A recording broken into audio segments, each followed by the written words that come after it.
Sa Pilipinas man o sa Amerika pa o saan pa sa mundo, ang politika divisive dahilan ng pagkakawatak-watak ng lipunan.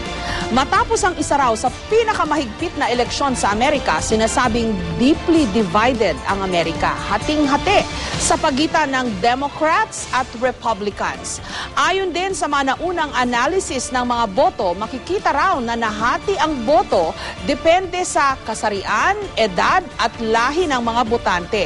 Nakuha raw ni Obama ang boto ng mga kababaihan, mga kabataan, gayon din ng mga Black American at ethnic minorities, lalo na ng mga Hispanic.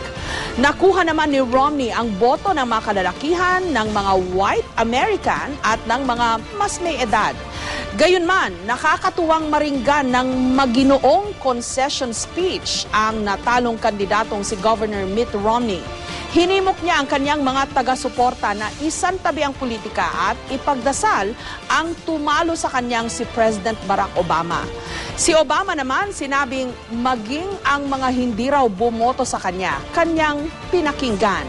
At ang Amerika, hindi raw dapat mahati sa pagitan ng mga blue o Democratic states at mga red o Republican states.